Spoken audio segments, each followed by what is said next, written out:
የመጨረሻው the final revelation day ይባላል። የመጨረሻው የመገለጥ ዕለት የነገረ እግዚአብሔር የነገረ ሥላሴ ምስጢር የተደመደመበት በጉሌ የተገለጠበት መንፈስ ቅዱስ የተባለ ከሶስቱ አካላት መካከል ከአብ ከወልድ ከመንፈስ ቅዱስ ከሶስቱ አካላት መካከል አካል ያለው እኔ ማለት የሚችል ዝሩ ሳይሆን አካላዊ አምላክ እንደሆነ የተረጋገጠበት ዕለት ነው። ሌላ አጠራር ደግሞ ቅዱስ ዮሐንስ አፈወርቅ ይህንን ዕለት የቤተ ክርስቲያን የልደት ዕለት ብሎ ጠርቶታል። ቅዱስ ዮሐንስ አፈወርቅ የዛሬው ዕለት የቤተ ክርስቲያን የልደት ዕለት ነው ያለው ቤተ ክርስቲያን የጀመረችው ከዛሬ ዕለት ጀምሮ ነው ለማለት አይደለም። የቤተ ክርስቲያን የልደት ዕለት ነው ሲባል ሐዋርያት ክህነታቸው የተረጋገጠበት ልብ በሉ።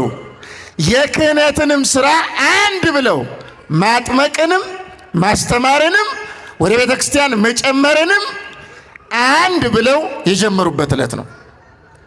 ስለዚህ በዚህ ምክንያት ዋናው የማስተማር ሥራ የካህናት ነው። አሁን ኋላ ላይ እየተቀየረ መጥቷል እንጂ በዘመን ሂደት ማለት ነው። መጀመሪያ ማስተማር የተሰጠው ለጳጳሳት ነው። ሴቶች እንዳያስተምሩ የተከለከሉትም ስብከት ትምህርት ሁልጊዜም ቢሆን በአብዛኛው ሳክራሜንታል ነው፣ ምስጢራዊ ነው። ምስጢራተ ቤተክርስቲያንን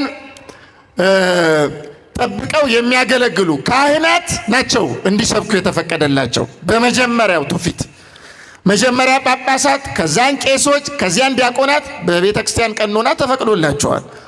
ቀስ እያለ ነው የመጣ። ከዛ በኋላ አሁን ምዕመናንም ሊያስተምሩ ይችላሉ።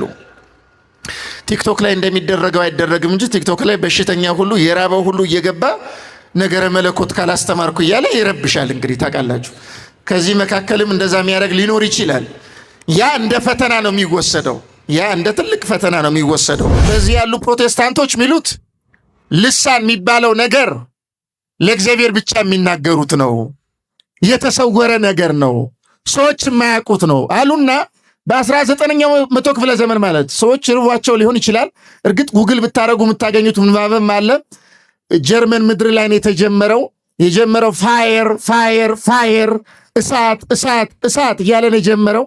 ሲጀምሩ መጀመሪያ አካባቢ እሳት ማለት ጀመሩና ረራራ ማለት ቀጠሉ ማለት ከዛ ቋንቋ ነው ብለው ዳቃሉ። ልሳን የተባለው አስቀድመው ሰዎች የማያውቁት የሆኑ ወገኖች የሚናገሩት ልሳኑን የሚናገረው ሰውዬ ቀድሞ የማያውቀው ያልተማረው ቋንቋ ሆኖ ያ ቋንቋ ደግሞ ሌሎች ሰዎች የሚናገሩት ከሆነ ያ ምን ይባላል? ልሳን ይባላል። ዋና ትርጓሜው ግን ቋንቋ ማለት ነው። ከዛ የተለየ ምንም ትርጉም የለው። ስለዚህ ሐዋርያት የተናገሩት በዛ ዘመን የነበሩ ሰዎች የሚሰሙትን ቋንቋ ነው የተናገሩት። ባዕድ ቋንቋ አላመጡም። የሌለ ቋንቋ አልፈጠሩም። የሌለ ቃልም አልተናገሩም። የተናገሯት ቃል የምትሰማ የምትታወቅ የተረዳች የነበረች ናት። ሰዎች ጋር የነበረ ነው። ስለዚህ እግዚአብሔር 72 ቋንቋ ገለጠላቸው ብለን ስንናገር የተገለጠው ቋንቋ በአጠቃላይ ሰዎች የሚናገሩት ነው። የዳነው በኢየሱስ ብቻ አይደለም። በኦርቶዶክስ አስተምሮ መዳን በአብ የተወጠነ በወልድ የተከወነ በመንፈስ ቅዱስ ደግሞ አኮምፕሊሽድ የተደረገ የተፈጸመ ነው። ማዳን የማን ነው? የኢየሱስ ብቻ ነው? አይደለም። ማዳን ዳዊት እንደተናገረው የእግዚአብሔር ነው። እግዚአብሔር ማን ነው? አብ፣ ወልድ፣ መንፈስ ቅዱስ። ይሄ ትሪኒቴሪያል ወርክ ይባላል። ስላሴያዊ ስራ ይባላል። በስመ አብ ወወልድ ወመንፈስ ቅዱስ አሃዱ አምላክ አሜን። ክቡር አባታችን መልአከ አርያም የእንታ ዮሐንስ የዚህ ደብር አስተዳዳሪ፣ ክቡር አባታችን መልአከ ገነት፣ ክቡራን አበው አይንተ እግዚአብሔር ካህናት፣ ሊቃውንተ ቤተ ክርስቲያን፣ መምህራን፣ በዚህ ያላችሁ አባቶች፣ እናቶች፣ እህቶች፣ ወንድሞች ሁላችሁም በልዑል እግዚአብሔር ሰላምታ እንደምን አደራችሁ? እንደምን አደራችሁ? አሜን። አምላካችን እግዚአብሔር በቸርነቱ ጠብቆ ለዛሬው ዕለት ስላደረሰን ስሙ የተመሰገነ ይሁን። እንኳን አደረሳችሁ። የዛሬው ዕለት በቤተ ክርስቲያናችን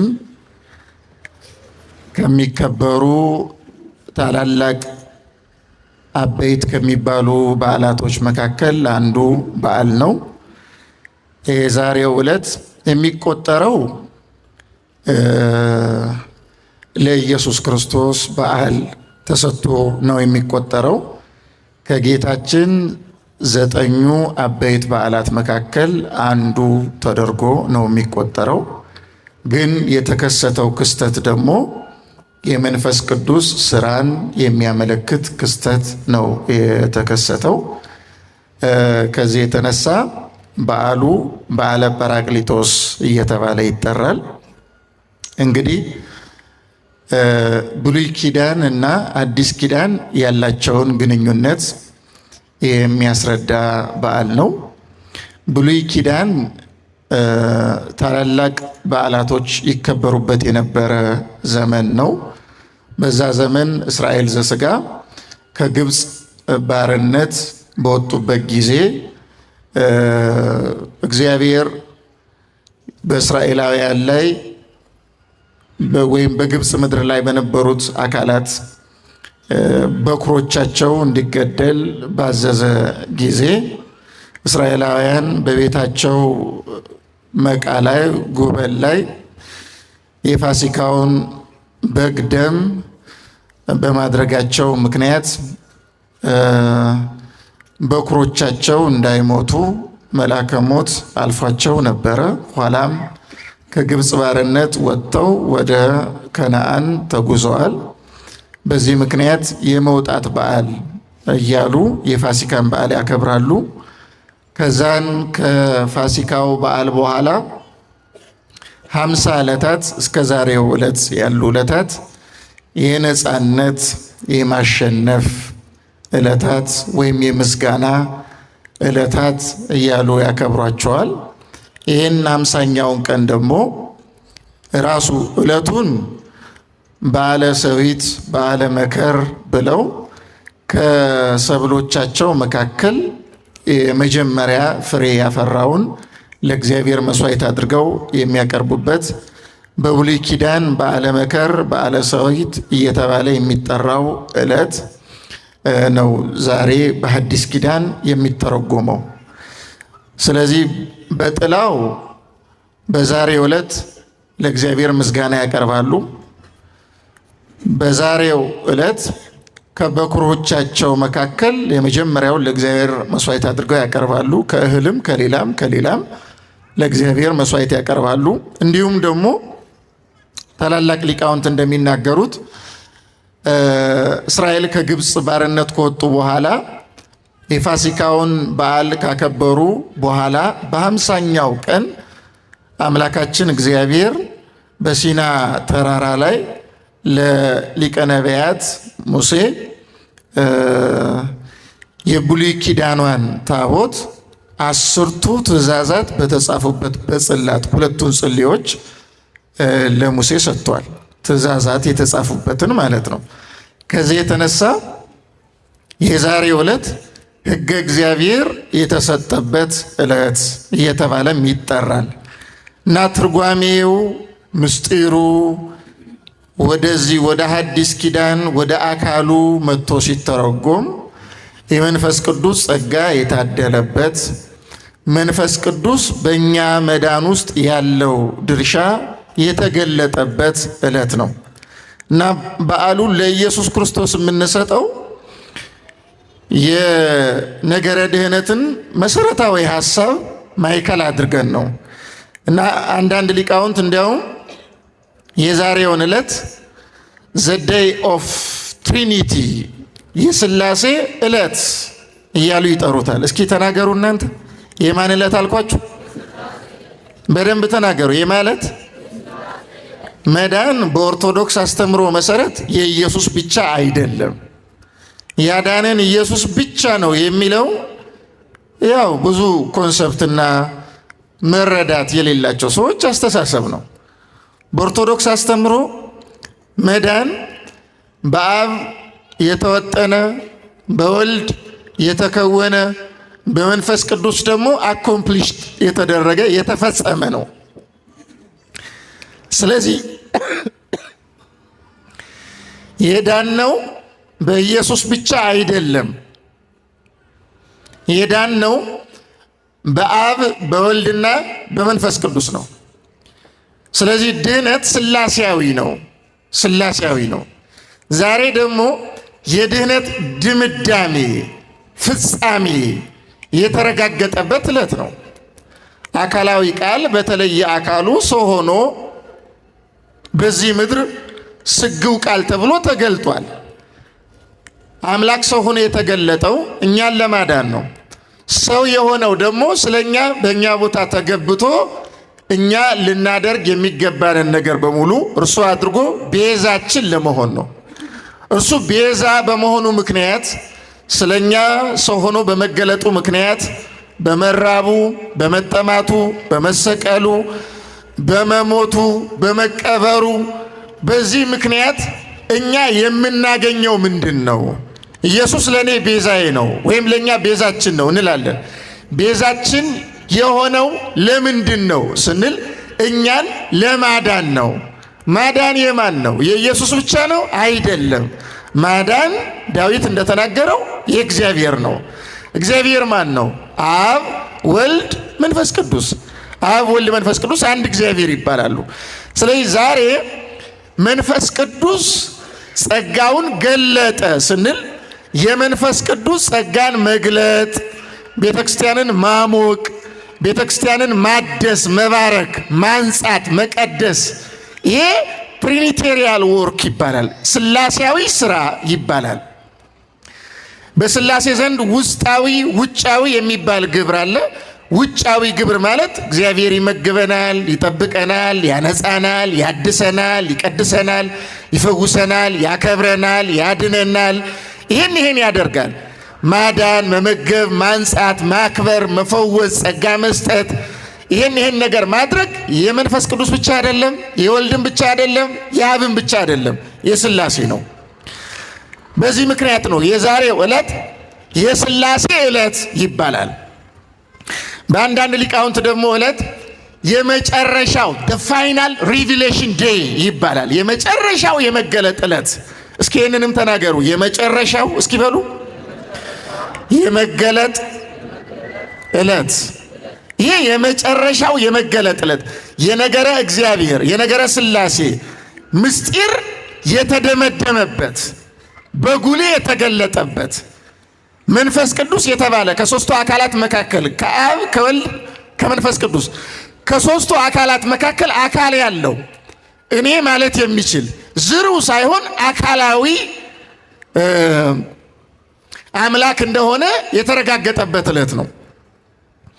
ስለዚህ የመጨረሻው የመገለጥ ዕለት እየተባለም ይሄ ዕለት ይጠራል።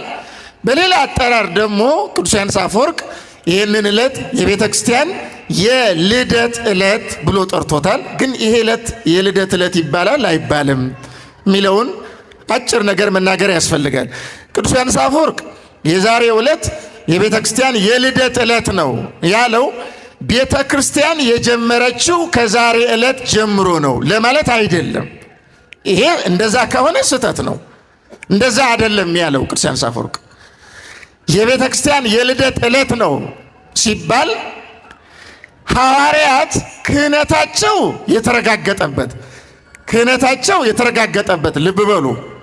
የክህነትንም ስራ አንድ ብለው ማጥመቅንም ማስተማርንም ወደ ቤተ ክርስቲያን መጨመርንም አንድ ብለው የጀመሩበት ዕለት ነው። ስለዚህ በዚህ ምክንያት ዋናው የማስተማር ስራ የካህናት ነው። አሁን ኋላ ላይ እየተቀየረ መጥቷል እንጂ በዘመን ሂደት ማለት ነው። መጀመሪያ ማስተማር የተሰጠው ለጳጳሳት ነው። ሴቶች እንዳያስተምሩ የተከለከሉትም ስብከት፣ ትምህርት ሁልጊዜም ቢሆን በአብዛኛው ሳክራሜንታል ነው፣ ምስጢራዊ ነው። ምስጢራተ ቤተክርስቲያንን ጠብቀው የሚያገለግሉ ካህናት ናቸው እንዲሰብኩ የተፈቀደላቸው። በመጀመሪያው ትውፊት መጀመሪያ ጳጳሳት፣ ከዛን ቄሶች፣ ከዚያን ዲያቆናት በቤተክርስቲያን ቀኖና ተፈቅዶላቸዋል። ቀስ እያለ ነው የመጣ። ከዛ በኋላ አሁን ምዕመናንም ሊያስተምሩ ይችላሉ። ቲክቶክ ላይ እንደሚደረገው አይደረግም እንጂ ቲክቶክ ላይ በሽተኛ ሁሉ የራበው ሁሉ እየገባ ነገረ መለኮት ካላስተማርኩ እያለ ይረብሻል። እንግዲህ ታውቃላችሁ። ከዚህ መካከልም እንደዛ የሚያደርግ ሊኖር ይችላል። ያ እንደ ፈተና ነው የሚወሰደው። ያ እንደ ትልቅ ፈተና ነው የሚወሰደው። ዞሮ የዛሬው ዕለት ካህናት ሐዋርያት እውነተኛ የእግዚአብሔር ካህናት እንደሆኑ፣ መስበክም የተሰጠው ለነሱ እንደሆነ፣ ማጥመቅም የተሰጠው ለነሱ እንደሆነ፣ መፈወስም የተሰጠው ለነሱ እንደሆነ፣ ጸጋ እግዚአብሔርም የተሰጠው ለነሱ እንደሆነ የተረጋገጠበት ዕለት ነው። ቤተ ክርስቲያንማ የምትጀምረው ከፍጥረተ መላእክት ነው። ቅዱስ ቀለሜንጦስ ዘሮሜ የሁለተኛይቱ የቆሮንቶስ መልእክትን ሲያብራራ ይሄን ያነሳል። ቤተ ክርስቲያን ከፀሐይና ከጨረቃ መፈጠር በፊት ነው የተሰራችው ይላል። እሱም ብቻ አይደለም፣ ዓለም በተፈጠረበት ጊዜ ቤተ ክርስቲያን ነበረች ይላል። ስለዚህ የቤተ ክርስቲያን ጥንቷ የዘመን መጀመሪያ ነው። እግዚአብሔር መላእክትን ሲፈጥር ቅዱሳን መላእክት ለእግዚአብሔር በአንድነት ያቀረቡት ምስጋና የቤተ ክርስቲያን ምስጋና ይባላል። ኋላ ደግሞ አዳም ሲፈጠር በገነት የነበረው ሕይወት የቤተ ክርስቲያን ሕይወት ይባላል። አዳም ከወደቀ በኋላ ደግሞ አስተርእዮተ ቤተ ክርስቲያን በተለያየ መንገድ ተደርጓል። በኖህ መርከብ ተገልጧል። ያዕቆብ ባያት መሰላል ሐረገወይን እንተ በምድር ስረዊሃ ወበሰማይ አይጹቂሃ ብሎ ዳዊት ያሬድ እንደዘመረው ስሮቿ በሰማይ ቅርንጫፎቿ በሰማይ ስሮቿ በምድር ብሎ የዘመረላት ቤተክርስቲያን ናት። ያቺ በያዕቆብ መሰላል አንቀጽ ትነገራለች፣ በምድር ተተክላ እስከ ሰማይ ድረስ የደረሰች። ስለዚህ ያዕቆብ መሰላልም የቤተክርስቲያንን አስተርእዮ መገለጥ የምታመለክት ናት። በተለይ ቅዱስ ጎርጎርዮስ ዘእንዚናዙ ደግሞ ይቺ በሐዋርያት በመላእክት ዘመን የተጀመረች ቤተክርስቲያን በነቢያት ዘመን ተመሰረተች ጸናችልና በሐዋርያት እንደገና በነቢያት ዘመን የተመሰረተችው እንደገና በደንብ ጎልታ ታየች። አምላክ ሰው በሆነ ጊዜ ደግሞ በጣም በበለጠ መንገድ ጎልታ ተገለጠች ይላል። ስለዚህ የዛሬው ዕለት ቤተክርስቲያን የተወለደችበት ወይም የተመሰረተችበት ዕለት ሳይሆን ቤተክርስቲያን የተገለጠችበት፣ ካህናት ክህነታቸው የተመሰከረበት፣ ማስተማር የጀመሩበት፣ ማጥመቅ የጀመሩበት፣ ነፍሳት ወደ ቤተክርስቲያን እንዲጨመሩ የሆነበት ታላቅ ዕለት ነው እና በዚህ ምክንያት ይሄ ዕለት እንደዚህ አይነት ስያሜ ሁሉ ተሰጥቶታል ማለት ነው። አሁን ወደ ሌላው ጉዳይ መግባት የላቆምና እንግዲህ መንፈስ ቅዱስ ያለው በአንዲት ቤተክርስቲያን ውስጥ እንደሆነ ሁላችን እናውቃለን። መንፈስ ቅዱስ እኔ ጋ ነው ያለው እኔ ጋ ነው ያለው የሚሉ በመንፈስ ቅዱስ ነው የምንመራ የሚሉ ሰዎች ደግሞ መኖራቸውንም እናውቃለን። ዛሬ መንፈስ ቅዱስ እነማጋ ሊገኝ እንደሚችል ያረጋገጠበት ዕለትና ጸጋውን ለሐዋርያት ያደለበት ዕለት እንደሆነ ይታወቃል። በጉልህ የተረጋገጠው በደንብ የተገለጠው ጸጋ ደግሞ ልሳን የሚባለው ጸጋ ነው። መንፈስ ቅዱስ የልሳን ጸጋን ወይም ይህን ልሳን በአማርኛ ተብሎ የተጻፈውን የገለጠበት ለሐዋርያት የሰጠበት ዕለት ነው። ለመሆኑ ይሄ ነገር ምንድን ነው የሚያመለክተው? የተገለጠው ልብ በሉ ለሌሎች ሰዎች አይደለም። መንፈስ ቅዱስ በወረደበት ጊዜ በመንፈስ ቅዱስ በእግዚአብሔር ዘንድ ማዳላት የሚባል ነገር የለም። እግዚአብሔር ሰውን ሁሉ ይወዳል፣ ለሰው ሁሉ ይራራል፣ ለሰው ሁሉ ቸርነትን ያደርጋል፣ ሰውን ሁሉ ይመግባል። እግዚአብሔር በመግቦቱ ወሰን የለበትም። እግዚአብሔር በእርሱ የማያምኑትን ፓጋኖችን እንኳ ኤቲስቶችን እንኳ እግዚአብሔር የለም እያሉ እያመኑ ፀሐይን ያወጣላቸዋል፣ ዝናብን ያዘንብላቸዋል፣ የዘሩትን ዘር ያበቅልላቸዋል። እግዚአብሔር በመጋቢነቱ ለማያምኑበትም አይጠራጠርም። ለዛ ነው ስለምትበሉት ስለምትጠጡት ስለምትጨነቃላችሁ? ይህንማ የሰማዩ አባታችሁ እንኳን ለእናንተ ለማያምኑት እንኳን ያደርገው አይደል እንዴ? ለአሕዛብ እንኳን ይደረጋል ይሄ። እና እግዚአብሔር በመግቦቱ አይጠረጠርም። ግን ጸጋን ሲሰጥ የሚሰጠው ለሁሉም አይደለም፣ ለተገባው ነው። ለተገባው ለተመረጠ ነው፣ ለከበረ ነው፣ ለነጻ ነው፣ ከእግዚአብሔር ጋር ስምምነት ላደረገ ነው፣ ራሱን ለፈቃደ እግዚአብሔር ላስገዛ ነው። ይሄ እንዲገባን የልሳን ጸጋ በተገለጠ ጊዜ ያን ያደረገው ለተመረጡ አካላት ነው፣ ለሁሉም አይደለም፣ ለተመረጡት ነው። እርሱ ለመረጣቸው፣ እርሱ ላከበራቸው፣ እርሱ ለጠበቁ፣ በቃሉ ለተጓዙ ብቻ ነው ይህን ያደረገ እንጂ ጀነራል አይደለም። ለሁሉም የሚሰጥ ጸጋ አይደለም ማለት ለሁሉም የሚታደል ነገር አይደለም። በመጽሐፍ ቅዱስ እንግዲህ ቅዱስ ጳውሎስ አንደኛ ቆሮንቶስ መልእክት ምዕራፍ 12 ምዕራፍ 13 ላይ ይሄንን ነገር ነው የሚዘረዝረው ማለት ነው። ምንድን ነው የሚለው? አንደኛ ቆሮንቶስ ምዕራፍ 12 ላይ ማለት ነው፣ ስለ መንፈሳዊ ነገርም ወንድሞች ሆይ ታውቁ ዘንድ እወዳለሁ። አሕዛብ ሳላችሁ በማናቸውም ጊዜ እንደምትመሩ ድምፅ ወደሌላቸው ወደ ጣዖት እንደተወሰዳችሁ ታውቃላችሁ። ስለዚህ ማንም በእግዚአብሔር መንፈስ ሲናገር ኢየሱስ የተረገመ ነው የሚል እንደሌለ በመንፈስ ቅዱስ ካልሆነ በቀር ኢየሱስ ጌታ ነው ሊል የሚችል አንድ እንኳን የለም ይላል። ይሄ ኢየሱስ ጌታ ነው ለማለት መንፈስ ቅዱስ ያስፈልጋል ማለት ጌትነቱን ዝም ብሎ ለመናገር ማለት አይደለም፣ በትክክለኛ ሁኔታ ለመናገር ነው እንጂማ መንፈስ ቅዱስ ያላደረባቸው አጋንንት ራሱ ኢየሱስን ጌታ ብለውታል። መንፈስ ቅዱስ ያደረበት ሲልና አጋንንት ያደረበት ሲል አንድ አይደለም። ጌታ ሆይ የሚለኝ ሁሉ የአባቴን መንግሥት የሚወርስ አይደለም ብሎ ጌታም ተናግሯል። ከእግዚአብሔር ጋር ግንኙነት ሳይኖራቸው በአነጋገር ደረጃ በአገላለጽ ደረጃ ጌታ ብለው የሚናገሩ አሉ። ይሄ እዚህ እየተናገረ ያለው ግን በእውነት በንጽህና በቅድስና ሆነው በመንፈስ ቅዱስ ኢየሱስ ክርስቶስን በእውነት አምነው ስለሚናገሩ ሰዎች ነው የሚናገረው። ከዛ በኋላ እንደዚህ ይላል፣ የጸጋ ስጦታ ልዩ ልዩ ነው፣ መንፈስ ግን አንድ ነው። አገልግሎትም ልዩ ልዩ ነው፣ ጌታ ግን አንድ ነው። አሰራርም ልዩ ልዩ ነው፣ ሁሉም በሁሉ የሚያደርግ እግዚአብሔር ግን አንድ ነው። ነገር ግን መንፈስ ቅዱስን መግለጥ ለእያንዳንዱ ለጥቅም ይሰጠዋል። ለአንዱ ልብ በሉ፣ ለአንዱ ጥበብን መናገር በመንፈስ ይሰጠዋል፣ ለአንዱም በዚያ መንፈስ እውቀትን መናገር ይሰጠዋል፣ ለአንዱም በዚያ መንፈስ እምነት ይሰጠዋል፣ ለአንዱም በአንዱ መንፈስ የመፈወስ ስጦታ ይሰጠዋል፣ ለአንዱም ታምራት ማድረግ፣ ለአንዱም ትንቢት መናገር፣ ለአንዱም መናፍስትን መለየት፣ ለአንዱም በልዩ አይነት ልሳን መናገር፣ ለአንዱም በልሳን የተነገረውን መተርጎም ብሎ የጸጋ ስጦታ ምን ምን እንደሆነ ሲዘረዝር በአባቶቻችን ትርጓሜ ልብ በሉ፣ በልሳን መናገር የሚባለውን ነገር እግዚአብሔር የሰጠው እንደ መጨረሻ ስጦታ አድርጎ ነው። እግዚአብሔር ብዙ ጸጋዎች ሰጥቷል። አሁን በሌሎቹ ታውቃላችሁ እንግዲህ ልሳን ነው ተብሎ የሚነገር ነገር አለ፣ ትሰማላችሁ እዚህ አካባቢ እንደውም ቅርብ ስለሆናችሁ ማለት ነው። እና ይሄ ስጦታ የሚያስታብይ የሚያስጎርር የሚያስጀንን አይደለም።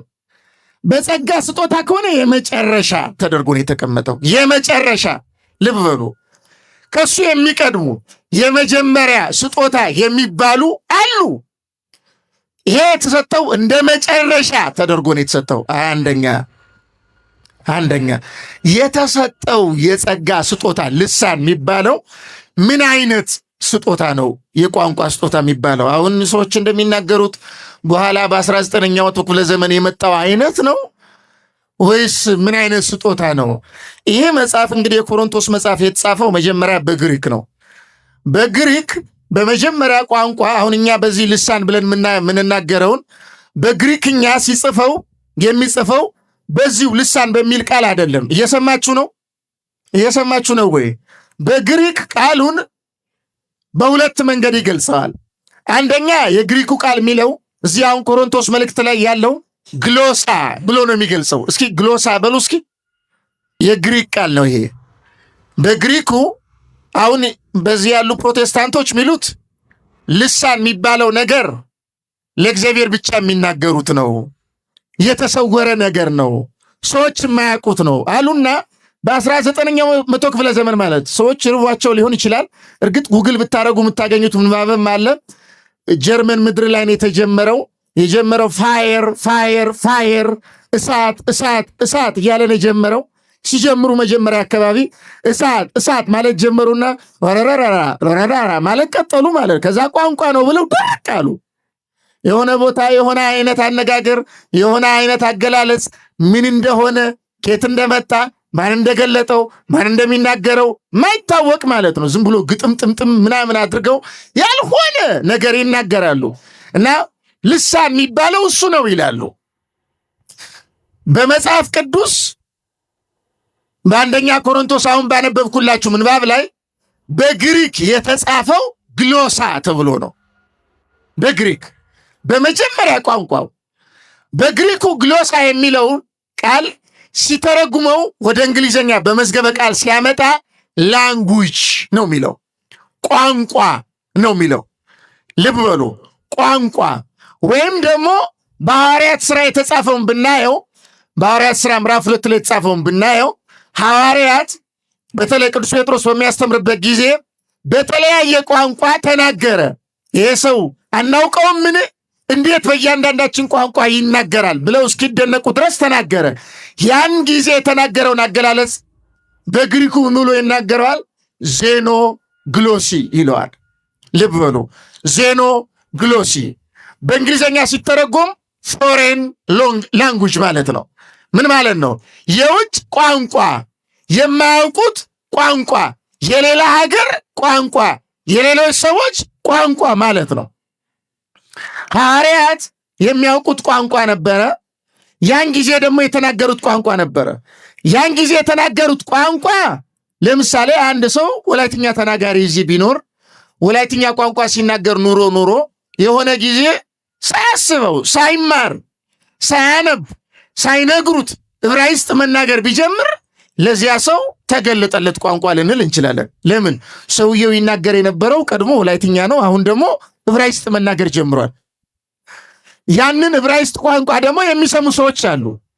ስለዚህ ልሳን የተባለው አስቀድመው ሰዎች የማያውቁት የሆኑ ወገኖች የሚናገሩት፣ ልሳኑን የሚናገረው ሰውዬ ቀድሞ የማያውቀው ያልተማረው ቋንቋ ሆኖ ያ ቋንቋ ደግሞ ሌሎች ሰዎች የሚናገሩት ከሆነ ያ ምን ይባላል? ልሳን ይባላል። ዋና ትርጓሜው ግን ቋንቋ ማለት ነው። ከዛ የተለየ ምንም ትርጉም የለው። ስለዚህ ሐዋርያት የተናገሩት በዛ ዘመን የነበሩ ሰዎች የሚሰሙትን ቋንቋ ነው የተናገሩት። ባዕድ ቋንቋ አላመጡም። የሌለ ቋንቋ አልፈጠሩም። የሌለ ቃልም አልተናገሩም። የተናገሯት ቃል የምትሰማ የምትታወቅ የተረዳች የነበረች ናት። ሰዎች ጋር የነበረ ነው። ስለዚህ እግዚአብሔር 72 ቋንቋ ገለጠላቸው ብለን ስንናገር የተገለጠው ቋንቋ በአጠቃላይ ሰዎች የሚናገሩት ነው። ሰዎች ጋር የሌለ ቋንቋ አልተገለጠም። እግዚአብሔር ያለ ምን ገለጠ? ይህን እንግዲህ ቅዱስ ዮሐንስ አፈወርቅም ሌሎች ሊቃውንትም በደንብ በስፋት ተርጉመዋል። እግዚአብሔር ለሐዋርያት ይሄን የገለጠው ሐዋርያት በተለያየ ቋንቋ የሚናገሩ ሰዎች ጋር የእግዚአብሔርን ወንጌል እንዲያደርሱ ነው። አስተምሩ ተብለዋል። የሚያስተምሩ ከሆነ ቋንቋቸው አንድ ብቻ ከሆነ በምን ሊያስተምሩ ይችላሉ? ስለዚህ ለሐዋርያት ቋንቋ የተገለጠላቸው በጣም የገነነ በጣም ከፍ ያለ ለማለት አይደለም። ቋንቋ የተገለጠላቸው ወንጌልን እንዲያስተምሩ እንዲመቻቸው ነው። አሁን በዚህ ዘመን ታውቃላችሁ የተለያየ ቋንቋ ሰዎች በቀላሉ መማር ይችላሉ። ስለዚህ በዚህ ዘመን የልሳን ጸጋ ኦልሞስት ጠፍቷል። ዮሐንስ አፈወርቅም ይናገራል። መጀመሪያ ላይ ዓለምን ዞረው ሐዋርያት እንዲያስተምሩ ቋንቋ ተገለጠላቸው። የተለያዩ ሰዎች ቋንቋ በየሄዱበት ቦታ በየቋንቋቸው ሰዎች እንዲገባቸው እንዲያስተምሩ ተገለጠላቸው። አስተማሩ። ካስተማሩ በኋላ ቋንቋው ቀረ። ኦግስጢኖስም ይሄን ይናገራል። ቀለሜንጦስም ይሄን ይናገራል። ጠርጡሪያንም ይሄን ይናገራል። ቋንቋው ለጊዜው አስፈላጊ ስለነበረ ተገለጠ። ከተገለጠ በኋላ ወንጌል ተሰበከ። ዓለም የክርስቶስ መንጋ ሆነ፣ ወደ ህብረቱ ገባ፣ ዳነ፣ ወንጌልን ሰማ።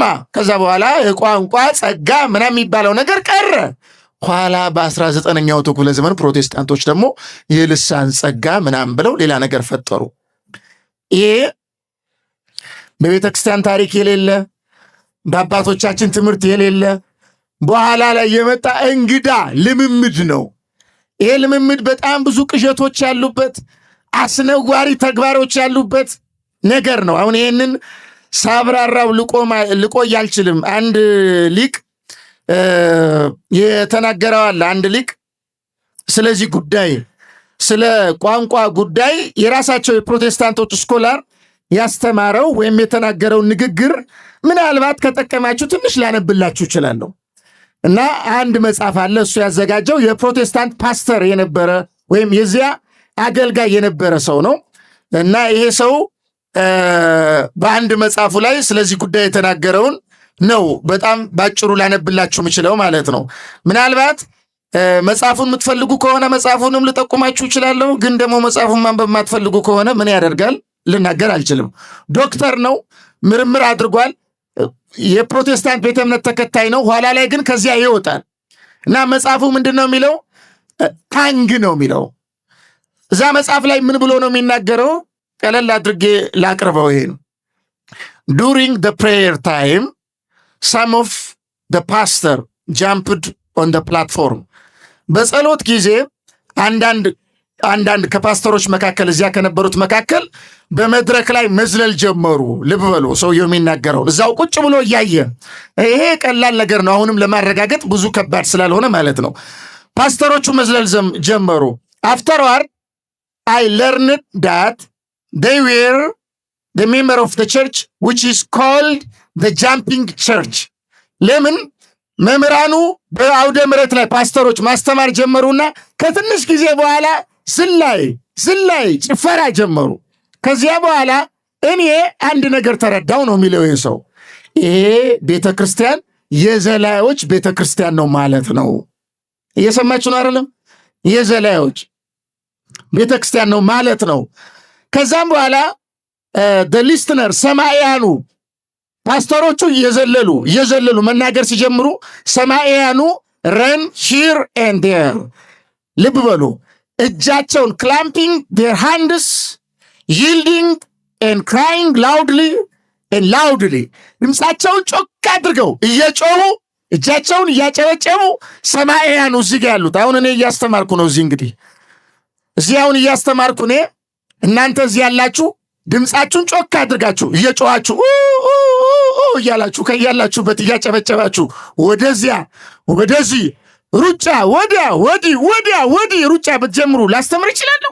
በፍጹም አልችልም።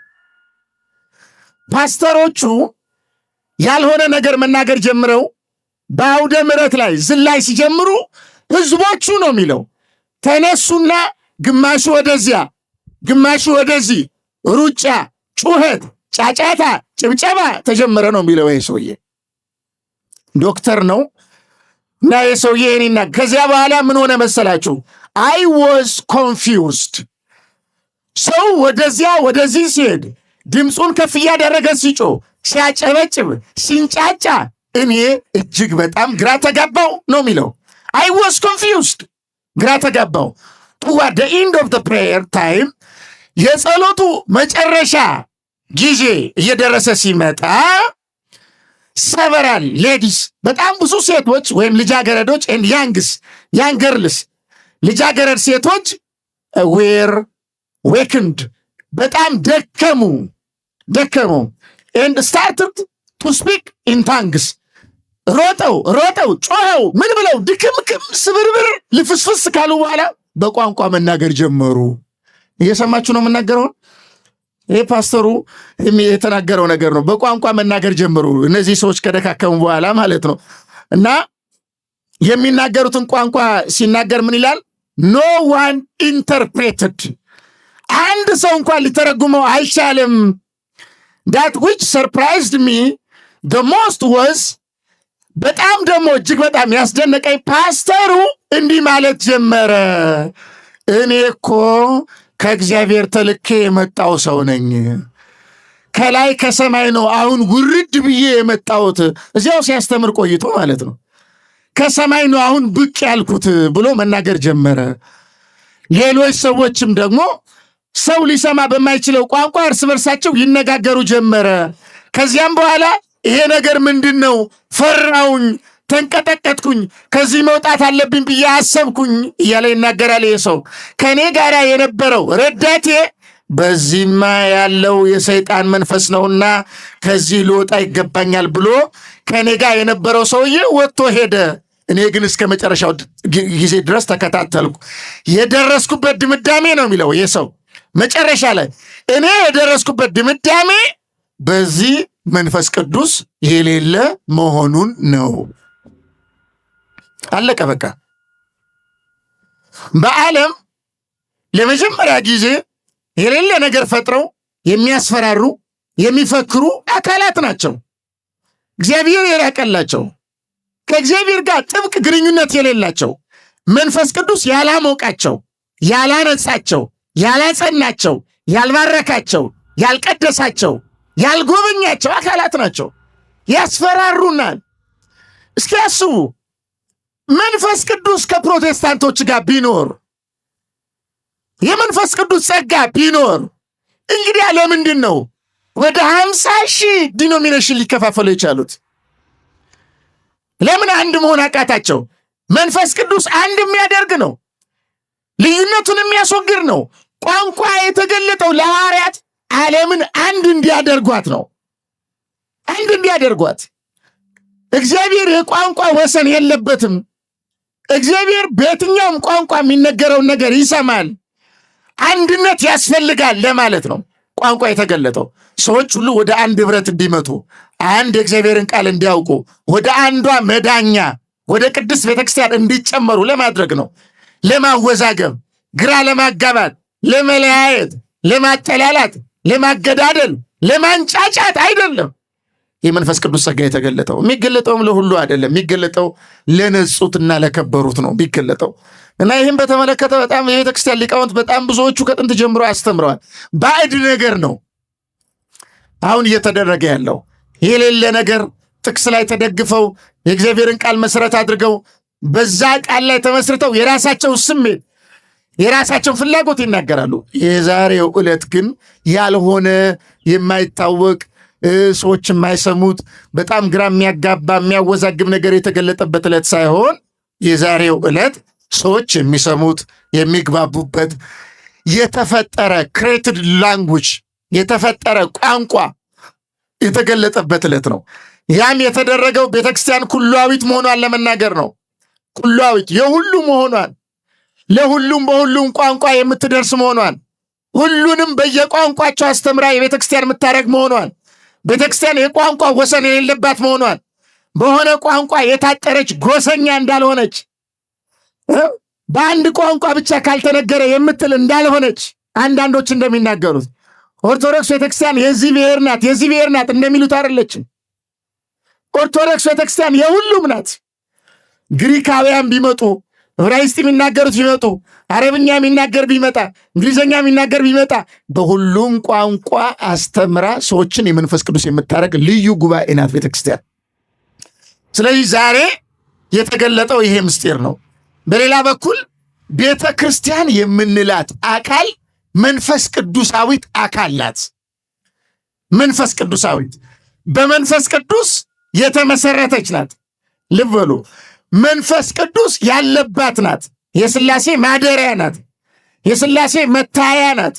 የሥላሴ መገለጫ ናት። መንፈስ ቅዱስ ያለው ደግሞ ከተመረጡት ከሐዋርያት ጋር ነው። አሁን እኛ የምንናገረው እኮ ሌላ አይደለም። ሐዋርያት ከእኛ ጋር ነው ያሉት። ለምን? እኛ ሐዋርያዊ ትምህርት አለን። እኛ ሐዋርያዊ ክህነት አለን።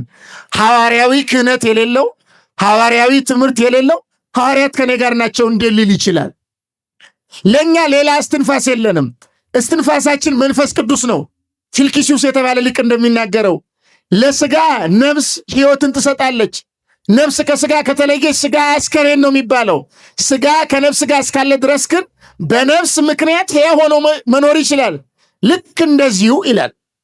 ልክ እንደዚሁ መንፈስ ቅዱስ ከነፍሳችን ጋር ከሆነ ደግሞ ነፍሳችን ሕያዊት ትሆናለች ነው። ዛሬ መንፈስ ቅዱስ ለነፍሳችን ነፍስ መሆኑ ለሕይወታችን እጅግ አስፈላጊ መሆኑ በእኛ የመዳን ሕይወት ውስጥ መንፈስ ቅዱስ ድርሻ ያለው መሆኑን በመንፈስ ቅዱስ ያልተጎበኘ የእግዚአብሔርን ምስጢር ሊረዳ እንደማይችል መንፈስ ቅዱስ አብሮትም ያልሆነ ሌሎችን አሳምኖ ወደ ቤተክርስቲያን መጨመር እንደማይችል መንፈስ ቅዱስ ሲረዳን ነው ሌሎችን ወደ ቤተክርስቲያን መጨመር የምንችለው። መንፈስ ቅዱስ ሲረዳን ነው በአንድ ቀን 3000 ነፍሳት ወደ መዳን መጨመር የሚችሉት በአንድ ስብከት፣ ያውም ብዙ አተታ ሳይደረግበት ብዙ ማብራሪያ ሳይደረግበት በአንድ ቀን ስብከት በአንድ ትምህርት ነፍሳት ወደ እግዚአብሔር ጉባኤ ይጨመራሉ። እና እነዚህ በመጀመሪያው ዕለት ያመኑ ነፍሳት የሐዲስ ኪዳኗ ቤተክርስቲያን የመጀመሪያ በኩራት ይባላሉ። የመጀመሪያ በኩራት መንፈስ ቅዱስ የመረጣቸው፣ መንፈስ ቅዱስ የለያቸው፣ መንፈስ ቅዱስ የራሱ ያደረጋቸው፣ በቅዱስ ጴጥሮስ ትምህርት በጸጋ የተዋሃዳቸው እነዚህ አካላት ናቸው የቤተክርስቲያን አካል እየተባሉ የሚጠሩት። ስለዚህ ኦርቶዶክሳውያን ክርስቲያኖች የዛሬው በዓል የመንፈስ ቅዱስ በዓል ነው ብለን ስንናገር እንዲሁ ደርሶ አይደለም ይህን እየተናገርን ያለ ነው። በእርግጥም ይሄ ስለሆነና ስለተገለጠ ነው። ስለዚህ ቤተ ክርስቲያንን ለመውደድ አካሏም ሆኖ ለመጨመር ለመንጻትና ለመዳን ከፈለግን ልንመጣ የሚገባን መንፈስ ቅዱስ ያለባት ወደ አንዷ ቤተክርስቲያን ወደ ቅድስት ተዋሕዶ ነው ልንመጣ የሚገባን። ቃሏን መስማት፣ ሐሳቧን መሸከም፣ እንደ ሐሳቧ መጓዝ ከኛ ከሁላችን ይጠበቃል። ካልሆነ እንምታታለን፣ ግራ እንጋባለን፣ እንወዛገባለን። ጥቅሶች ላይ ተደግፈው ያልተገባ ነገር የሚናገሩ አካላትን በሙሉ ልንሰማ እንችላለን። አንድ በ5ኛው ክፍለ ዘመን የነበረ ሊቅ እንደተናገረው አጋንንትም ከመጽሐፍ ቅዱስ ጥቅስ እየጠቀሱ የሚያምኑ ሰዎችን ያወዛግቧቸዋል። አጋንንት ራሱ ጥቅስ ይጠቅሳሉ። የሐሰት ራሷ ዲያብሎስ ለእውነት ራስ ለኢየሱስ ክርስቶስ ከመጽሐፍ ቅዱስ ጥቅስ ጠቅሶ ነበረ። ጥቅስ መጥቀስ አይደለም አንድ ሰው ኦርቶዶክሳዊ የሚያደርገው፣ ጥቅሱም በመንፈስ ቅዱስ መረዳት ነው። እግዚአብሔር በገለጠው መረዳት፣ በጥንቃቄ መረዳት፣ በተባለው መሰረት መረዳት። ያ አረዳድ ያለው ደግሞ በቤተ ክርስቲያን ነው። በመንፈስ ቅዱስ መጠመቅ፣ ሐዋርያት በመንፈስ ቅዱስ ነው የተጠመቁት። በእሳት በተለየ መንገድ እግዚአብሔር ጎበኛቸው፣ ባረካቸው። ፍርሃት ነበረባቸው፣ ደንጋጻዎች ነበሩ፣ ተርበድባጆች ነበሩ፣ ምስጢር ያልጠነቀቁ ነበሩ። ምስጢር ጠነቀቁ፣ አወቁ፣ ደፈሩ፣ ጸኑ። መንፈስ ቅዱስ መጣ፣ አጸናቸው፣ ፍርሃታቸው ነቀለላቸው። ከዛ በኋላማ በጥባት በኃይል የጌታን ወንጌል ሰበኩ። በዓለም ዞረው እሳት ቢመጣ መከራ ቢመጣ ሰይፍ ቢመጣ እንዳይፈሩ የሆኑት በምን ይመስላችኋል? ብዙ መከራ እኮ ደርሶባቸዋል። ብዙ ስደትና ረሃብ ደርሶባቸዋል። ሐዋርያት የጸኑት በምንድን ነው? በመንፈስ ቅዱስ ነው። እኛ ልንጸና የምንችለው መንፈስ ቅዱስ ነው። መንፈስ ቅዱስ የሚያጸና ስለሆነ ሰው መደሰት ከፈለገ እውነተኛ ደስታ ሊያገኝ የሚችለው መንፈስ ቅዱስ ነው። ለምን? የእውነተኛ ደስታ ምንጩ መንፈስ ቅዱስ ስለሆነ። መንጻት ከፈለገ እውነተኛ ንጻት ያለው መንጻት ያለው መንፈስ ቅዱስ ነው። ልቡ ያልነጻለት፣ ሕሊናው ያልነጻለት፣ ሕይወቱ ያልነጻለት እንዴት ሆኖ ነው ከእግዚአብሔር ጋር ሊዋሃድ የሚችለው? ስለዚህ መንፈስ ቅዱስ ምን ያደርጋል? ይሰነግለናል፣ ያጥበናል፣ ያነጻናል፣ ይፈውሰናል፣ ምስጢራትን ይገልጥልናል፣ መጻሕፍትን ይገልጥልናል፣ የተሰወረውን ቃል ያበራልናል፣ በእምነት ያጸናናል፣ ፍርሃታችን ይነቅልልናል። ለኦርቶዶክሳዊ ሃይማኖት ለክርስትና አስተምሮ ልቡናችን እንዲጸና እንዲቀበለው ተቀብሎ እንዲጸና ያደርገናል። ጌታ በወንጌል እንደተናገረው ቃሌን ሰምቶ የሚያደርገው ሰው ቢኖር ቤቱን በዓለት ላይ የሰራን ጠቢብን ሰው ይመስላል። ቅድም እንደተናገርኩት መንፈስ ቅዱስ ደግሞ ጥበብን ይገልጣል። ጥበብ ያልተገለጠለት እሱ ጠቢብ ሊሆን አይችልም። መንፈስ ቅዱስ በጥበብ እንድንመላ ነው የሚያደርገን። መንፈስ ቅዱስ እንዳንሸወድ፣ እንዳንወዛገብ፣ እንድንለይ፣ እንድናስተውል ያደርገናል። ይሄ ዲሰርንመንት የሚባለው ነገር፣ ካልምነስ የሚባለው ነገር፣ እርጋታ የሚባለው ነገር፣ መለየት የሚባለው ነገር በመንፈስ ቅዱስ ነው ያለው። ለዚህ ነው መንፈስ ቅዱስ ያደረበት ሁሉን ይመረምራል፣ ሁሉን ይረዳል። እርሱን ግን ማንም አይረዳው። ሰማዕታትን እነማ ይረዷቸዋል? ገዳዮቻቸው ይረዷቸዋል? ሐዋርያትን አላውያን ይረዷቸዋል? አይረዷቸውም። ስላልገባቸው መከራ ደረሱባቸው። ሐዋርያት ግን መንፈስ ቅዱስ ከነሱ ጋር ስለሆነ መንፈሳዊ ስለሆኑ ረቂቁን ጥበብ ስለተማሩ አልተነበቡም። ባላመኑ ሰዎች ተዘጉባቸው። ለምን? ያላመኑ ሰዎች ባለማመናቸው ምክንያት ልቡናቸው ስለተዘጋባቸው። አያችሁ፣ ስለተዘጋባቸው እግዚአብሔር ያላመኑ ሰዎች ልቡናቸው እንዲከፈት አንዱ ያደረገው ምንድን ነው? ጸጋውን ለሐዋርያት ሰጠ። በልሳን እንዲናገሩ አደረገ። ከዚያ ምን ሆኑ? ያላመኑ ሰዎች ሐዋርያት በተናገሩት ልሳን አማካኝነት ወደ ማመን ገቡ። ለምን? ልሳን የተሰጠው ለሐዋርያት ያላመኑትን ለመመለስ ስለሆነ፣ ያላመኑትን ለመለወጥ ስለሆነ። ያላመነ ሰው ደግሞ ታምር ይፈልጋል። በጣም ብዙ ጊዜ ለማወቅ፣ ለመረዳት፣ ለመጨመር የሆነ አስደናቂ ነገር፣ ታምራዊ ነገር ይፈልጋል። ስለዚህ ልሳን የሚባለው ነገር በአብዛኛው የተቆራኘው ከማያምኑ ሰዎች ጋር ነው። የማያምኑትን ለመመለስ፣ ያላወቁትን ያልተማሩትን ለማምጣት ነው የሚደረግ የነበረው። ይሄ ደግሞ የሚሆነው መንፈስ ቅዱስ ባደረባቸው በቅዱሳን ሐዋርያት ወይም ቅድስና በነበራቸው አገልጋዮች አማካኝነት ነው። ስለዚህ የመንፈስ ቅዱስ ምስጢር እንዲገባን፣ የቅዱሳት መጻሕፍትን ምስጢር እንድንጠነቅቅ፣ እንድንረዳ፣ እግዚአብሔር ከእኛ ጋር መሆኑ ኦርቶዶክሳዊነት ትክክለኛ ሃይማኖት እንደሆነ እንዲገባን ከፈለጋችሁ ሰውነታችሁን ጠብቁ። መንፈስ ቅዱስ በረከሰች ሰውነት አያድርም። በረከሰ ሰውነት አያድርም። ለዚህ ነው እግዚአብሔር በቅዱስ ጳውሎስ አድሮ የተናገረው ሰውነታችሁ የመንፈስ ቅዱስ ማደሪያ እንደሆነ አታውቁምን? ማንም ሰውነቱን ቢያረክስ ነው ያለው። የእግዚአብሔር መንፈስ በሱ አያድርም። እግዚአብሔር በእናንተ እንዲያድር ከፈለጋችሁ ራሳችሁን ከኃጢአት ጠብቁ። ፈቃዳችሁን ለእግዚአብሔር አስገዙ። ልቡናችሁን ቀድሱ። ሕሊናችሁን ጠብቁ። ከኑፋቄ ጠብቁ። ከጥርጣሬ ጠብቁ። ከሐሰተኛ ሕይወት፣ ከመገበዝ ሕይወት። እንዴ አይሁድን እንዳያዩ ካደረገው ሕይወት። አይሁድ እኮ መድኃኒታቸው በመካከላቸው እያለ አላዩትም ነበረ።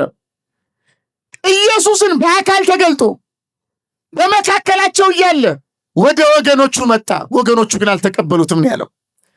ለተቀበሉት ሁሉ ግን በስሙ ለሚያምኑ የእግዚአብሔር ልጆች የሆኑ ዘንድ ሥልጣን ሰጣቸው አለ። አይሁድ ለምን አልተቀበሉትም? ስላላዩት። ምን ማለት ነው? በሥጋ ተገልጦ አላዩትም፣ አይተውታል። ያዩት ግን እንደማርገው ነው፣ እንደ ዮሴፍ ልጅ አድርገው ነው፣ እንደ ተራ ሩቅ ብእሲ፣ እንደ ፍጡር አድርገው ነው ያዩት። ይሄ የጸራቢው ልጅ አይደለምን? እኛስ እናቱን አናውቅምን? እህቶቹ ልጆቹ አይታወቁ ወንድሞቹ አይታወቁምን ነው ያሉት። ኢየሱስን ፈጣሪ ነው ብለው ሳይሆን ፍጡር ነው ብለው ነበር ያዩት አይሁድ። መለኮቱን ማየት ባለመቻላቸው ምክንያት፣ አምላክነቱን በዓይናቸው ማየት ባለመቻላቸው ምክንያት የሌለ እንደሆነ አድርገው ነበር ያሰቡ። ለምን? መንፈስ ቅዱስ ከነሱ ጋር አልነበረማ። ለምንድን ነው ያልሆነው? ስላልፈለገ ነው መንፈስ ቅዱስ? አይደለም። እነሱ መንፈስ ቅዱስ ከነሱ ጋር እንዲሆን የሚያደርግ ነገር ስላልነበራቸው ነው። እግዚአብሔር ከእኛ ጋር የሚሆነው እኛ እግዚአብሔር ከእኛ ጋር እንዲሆን የሚያደርግ ነገር ስናደርግ ነው። ካልሆነማ እንደ አይሁድ ክርስቶስ ራሱ በመካከል ተገኝቶ ቢያስተምር እንሰቅለዋለን። አይሰማውም። ትክክል እኛ ነን እንላለን። ዛሬ ፕሮቴስታንቶች እንደሚሉት እኛ ጋር ነው ያለው ጌታ፣ እኛ በርቶልናል ይላሉ። እንዴ ከበራላችሁ የበራላቸው የሚኖሩትን ሕይወት ለምን አትኖሩ? ለምን እንደ እግዚአብሔር ቃል አትሄዱም? የእግዚአብሔር ቃል ለመዳን አያስፈልግም ይላሉ። ወንጌሉ የጨበጡት ወንጌል አንድ ሰው ለመዳን ማመን አለበት ብቻ አይልም። ለመዳን መጠመቅ አለበት ይላል። ለመዳን መቁረብ አለበት ይላል። ለመዳን ንስሐ መግባት አለበት ይላል። ለመዳን ሕግጋተ እግዚአብሔርን መጠበቅ አለበት ይላል። እግዚአብሔር ሕጌን ጠብቁ ይላል። ትእዛዜ በእሱ ዘንድ ያለችው የሚጠብቃትም የሚወደኝ እርሱ ነው። የሚወደኝንም አባቴ ይወደዋል፣ እኔም እወደዋለሁ፣ ወደ እርሱ እንመጣለን፣ በእርሱ ዘንድ ማደሪያ እናደርጋለን። ተመልከቱ መጽሐፍ ምን እንደሚል። ይሄ በዮሐንስ ወንጌል ምዕራፍ 14 ቁጥር 1 ላይ የተጻፈ ነው። ትእዛዜ በእርሱ ዘንድ ያለችው የሚጠብቃትም የሚወደኝ እርሱ ነው ያለው። ጌታን እወደዋለሁ ካሉ ትእዛዙን መጠበቅ አለባቸው። አምናለሁ፣ አከብራለሁ፣ ጌታዬ ጌታዬ እያሉ ትእዛዙን ካልጠበቁ ጌታን አይወዱትም ማለት ነው። ትእዛዙን ካልጠበቁ ጌታ በእነሱ አያድርም ማለት ነው። መንፈስ ቅዱስ በእኛ የሚያድረው ትእዛዙ ስንጠብቅ ነው። ትእዛዜ በእርሱ ዘንድ ያለችው የሚጠብቃትም የሚወደኝ እርሱ ነው ብቻ ብሎ አላበቃም። የሚወደኝንም አባቴ ይወደዋል እኔም እወደዋለሁ አለና ወደ እርሱ እንመጣለን። እየሰማችሁ ነው አይደል የምናገረው? ወደ ማን እንመጣለን አለ? ወደ እርሱ። በእርሱ ዘንድም ማደሪያ እናደርጋለን አለ። መንፈስ ቅዱስ በእኛ የሚያድረው ትእዛዙን ስንጠብቅ ነው። እንደ ቃሉ ስንጓዝ ነው። ከክፋት ስንጠበቅ ነው። ከርኩሰት ስንለይ ነው። ልቡናችን ስናነጻ ነው። እንደ እግዚአብሔር ቃል መጓዝ ስንጀምር ነው። ስንጾም ነው። ስንጸልይ ነው። አንድ ሊቅ በተለይ እንደተናገረው በመጽሐፍ እንዲህ ተብሎ ተጽፏል። ዝንቱ ዘመድ ዘይወፅእ ዘእንበለ ጾም ወበጸሎት። እንዲህ አይነቱ ጋኔን በጾምና በጸሎት ካልሆነ በቀር ሊወጣ አይችልም ይላል ንባብ። እና ይህ ሲተረጉም ምንድን ነው ያለው? ጾምና ጸሎት በሌለው ሰው ሰውነት አጋንንት አሉበት ማለት ይቻላል ወይ ብሎ ይጠይቃል። ከዛ በኋላ ሲመልስ እንደዚህ ይላል፣ አዎ ጾምና ጸሎት በሌለው ሰው ሰውነት አጋንንት አሉበት ማለት ይቻላል። ሰውየው ግን አጋንንት እንዳደሩበት አያቅም። በዚያ ሰው ጾምና ጸሎት እውነተኛ ጾምና እውነተኛ ጸሎት በሌለው ሰው ሰውነት አጋንንት ያድሩበታል። ካደሩበት በኋላ ሰውየውን ይቆጣጠራሉ። ከተቆጣጠሩ በኋላ የራሳቸውን ስራ ያሰሩታል። ያ ሰው ግን የአጋንንትን ስራ እየሰራ የእግዚአብሔርን ስራ እየሰራ እንደሆነ አድርጎ ያስባል። ከአጋንንት የተነሳ አይገርም? ጾምና ጸሎት ወሳኝ ነገር ነው። በጣም ወሳኝ፣ አጋንንትን ለማራቅ። ስለዚህ መንፈስ ቅዱስ በእኛ የሚያድረው በጾም ሰውነታችን ስንጠብቅ ነው። በጸሎት ሰውነታችን ስንጠብቅ ነው። የምንጸልየው ደግሞ የመጣልንን አይደለም። ቤተ ክርስቲያን የሰጠችንን ነው ምንጸልየው፣ የነገረችንን ነው ምንጸልየው። እንዲያማ ካልሆነ የተለያየ ጸሎት፣ የሚያጠፋ ጸሎት የሚጸልዩ ሰዎች አሉ። የሚያጠፋ የሚያዋርድ ጸሎት የሚጸልዩ አሉ። እኛ የምንጸልየው እግዚአብሔር የገለጠውን ነው። ቤተ ክርስቲያን የሰጠችንን ነው። የትህትና ጸሎት አለ፣ የሃይማኖት ጸሎት አለ። ያን ጸሎት ነው ምንጸልየው። ጌታ ያስተማረንን ነው ምንጸልየው። አባታችን ሆይ በሰማያት የምትኖር እያልን የሃይማኖት ጸሎት ነው ምንጸልየው። የምናምነውን እንጸልየዋለን፣ የምንጸልየውን እናምነዋለን። ይህንን ነው የምናደርገው፣ ሌላ ነገር የለንም። የሚያድን ጸሎት የምንጾመው አባቶቻችን ባስተማሩን መሰረት ከምግብ በመከልከል ብቻ አይደለም። የምንጾመውም ስዋሶቻችንን፣ አይኖቻችንን ክፉ ከማሳየት፣ ጆሮቻችንን ክፉ ከማሰማት፣ ምላሶቻችን ክፉ ከማናገር፣ አፍንጮቻችን ክፉ ከማሸተት፣ እጆቻችን ክፉ ነገር ከማስዳሰስ፣ ስሜቶቻችንን በመጠበቅ ውስጥንም ውጭንም ከክፉ ነገር በመጠበቅ እግዚአብሔር ሆይ በእኔ አካል አንተ ሰልጥን፣ ኃጢአት እንዳይገባ፣ ርኩሰት እንዳይሰለጥን፣ ሰይጣን እንዳይቆጣጠረኝ አድርግ በማለት ነው ምንጾመው፣ አካልን ለእግዚአብሔር ለመስጠት። ያን ስናደርግ ነው መንፈስ ቅዱስ የሚጎበኘን። ያን ስናደርግ እንሞቃለን፣ እንቃጠላለን በመንፈስ ቅዱስ እሳት። አጋንንትና የአጋንንት ሐሳብ ይርቃሉ፣ ይወገዳሉ። ሰይጣናዊ አሰራር በአጠቃላይ ይወገዳል፣ ይገባናል። ፈውሱ ከሐሰተኛ ምትሃቱ፣ ሐሰተኛ የማጭበርበር ንግግሩ ከእውነተኛ የመገለጥ ልሳኑ፣ የእግዚአብሔር ሰው የእግዚአብሔር ካልሆነው ሰው፣ የአጋንንት ስራ ከእግዚአብሔር ስራ፣ አማኝ ሰው ከማያምን ሰው፣ ጨለማ ከብርሃን ይለይልናል። አይናችን አጥርቶ ማየት ይጀምራል።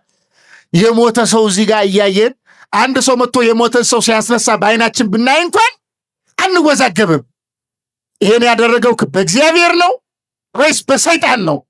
በምታት ነው ወይስ በመንፈስ ቅዱስ ነው ብለን በጥንቃቄ እንመረምራለን። ለምን? ሐሰተኞች ታምር ሊያደርጉ ይችላሉ። አጋንንት ታምር ሊያደርጉ ይችላሉ። አጋንንት ሙት ሊያስነሱ ይችላሉ። በማስመሰል በምታት ብዙ ታምራት ሊያደርጉ ይችላሉ። የተደረጉ ታምራት በሙሉ የእግዚአብሔር ናቸው ብለን የምንቀበል ከሆነማ አጋንንት ያደረጉትን ነገር እግዚአብሔር ነው ብለን ተቀበልን ማለት ነው። ይሄማ እንዳይሆን እንኳን ወንጌል ኦሪትም አስጠንቅቃናለች። ኦሪት ዘዳግም ምዕራፍ 13 ላይ እግዚአብሔር ምንድን ነው ያለው? ወደ አንተ አንድ ሕልም አላሚ ቢመጣ አንድ ነገርም ቢናገር ያ የተናገረው ነገር ቢፈጸም እኔ እግዚአብሔር ዝም እላለሁ፣ በእኔ ታምን እንደሆን ወይም እንዳልሆነ ይታይ ዘንድ። ሕልም አላሚ መጥቶ ሕልም ሊናገር ይችላል። የተናገረው ቃል ሊፈጸም ይችላል። እዚህ ጋር እንዲፈጠራል ብሎ የተናገረው ቃል ሊፈጸም ይችላል። ያ ሲደረግ በማን መንፈስ የተደረገ ብለን ካልመረመርንና ዝም ብለን ከተነዳን ከእግዚአብሔር መንግሥት እንወጣለን። ታምር እያየ የሚሄድ ሰው በጣም ብዙ ነው። እውነተኛ ታምር ግን የት ነው ያለው? የት ነው ያለው? ማጋ ነው ያለው? ማን ነው የሚያደርገው የሚለውን መጠንቀቅ ያስፈልገናል። በኋላ ዘመን ብዙዎቹ የሚክዱት አሁንም እየካዱ ያሉት በማስመሰል ታምር ነው። በመንፈስ ቅዱስ በሆነው ሳይሆን በሰይጣን በሆነው ነው። ስለዚህ የሰይጣንን ታምር ከእግዚአብሔር ታምር መለየት ያስፈልገናል። መንፈስ ቅዱስ ዛሬ ይህንን ያደረገው እርጋታ፣ መለየት፣ ማስተዋል፣ ማመን፣ ወንጌልን መግለጥ፣ ቤተክርስቲያንን መሰብሰብ፣ አንድ መሆኗን የሁሉ መሆኗን መግለጥ፣ ማደስ፣ መቀደስ፣ መፈወስ፣ መደምደም፣ ማንጻት፣ ይሄን የፈጸመው ዛሬ። ለዚህ ነው መንፈስ ቅዱስ ያነጻል፣ መንፈስ ቅዱስ ይፈውሳል፣ መንፈስ ቅዱስ ይገልጣል፣ መንፈስ ቅዱስ ያጸናል፣ መንፈስ ቅዱስ ይባርካል እያልን በድፍረት የምንናገረው ለዚህ ነው። ይሄ ግን ያለው እዚህ ነው። ቅዳሴው ገና ሲጀምር እኮ ገና ግባተ መንጦ ላይ ትዝ ይላችኋል ካህኑ የሚለው ይቺ ሰዓት እንደምን የምታስፈራ ናት፣ ይቺ ሰዓት እንደምን የምታስጨንቅ ናት፣ መንፈስ ቅዱስ ከሰማያት የሚወርድባት በጣም የተለየች ሰዓት ነው የሚለው። ቅዳሴ ውስጥ የእግዚአብሔር መንፈስ አለ። የእግዚአብሔር መንፈስ ብዙ ምስጢራትን ይገልጣል በቅዳሴ ውስጥ። ይህን ማግኘት ከፈለጋችሁ ቅዳሴውን መጠጣት ነው፣ ማየት ነው፣ መብላት ነው፣ መዳሰስ ነው። በቅዳሴ ውስጥ የሚከናወነውን ክንዋኔ ማየት ነው። የእግዚአብሔር አገልጋዮች ከመላእክት ጀምሮ በብሉይ ኪዳን የነበሩ ጻድቃን እንዴት በቅዳሴው እንደሚገኙ፣ ሐዋርያት እንዴት እንደሚገኙ ስማቸው እየተጠራ ምስጋና ሲቀርብ ማየት ነው፣ መስማት ነው፣ መብላት ነው፣ መጠጣት ነው፣ ማድነቅ ነው፣ ማረጋገጥ ነው፣ መመስከር ነው።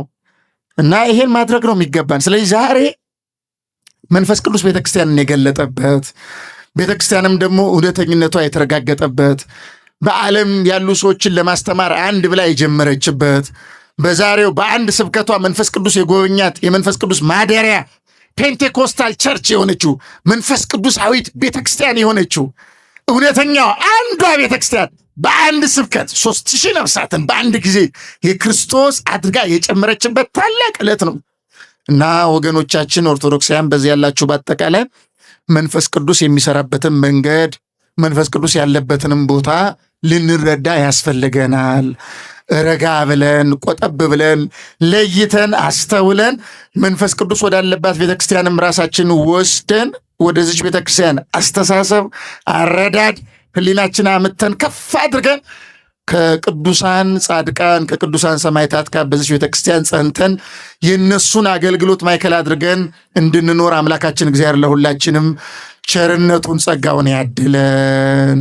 ያን ጊዜ ለሐዋርያትን የገለጠው ምስጢር ለእኛም በቸርነቱ አምላካችን እግዚአብሔር ይግለጥልን። የተጠራጠረ ልቡና ካለ እግዚአብሔር መንፈስ ቅዱስ በቸርነቱ ጥርጣሬው ነቅሎ የእምነቱን ቃል በልቡናችን ይትከልልን። አንጻሂ እንደሆነ ሁሉ የእኛን ልቡና ከክፉ ከቂም ከበደል ከርኩሰት ከጥላቻ ከዝሙት ይህንና ይህን ከመሰለው ነገር መንፈስ ቅዱስ በቸርነቱ ያንጻልን። ያስተማረን አምላካችን እግዚአብሔር ስሙ የተመሰገነ ይሁን። ወስብሐት ለእግዚአብሔር።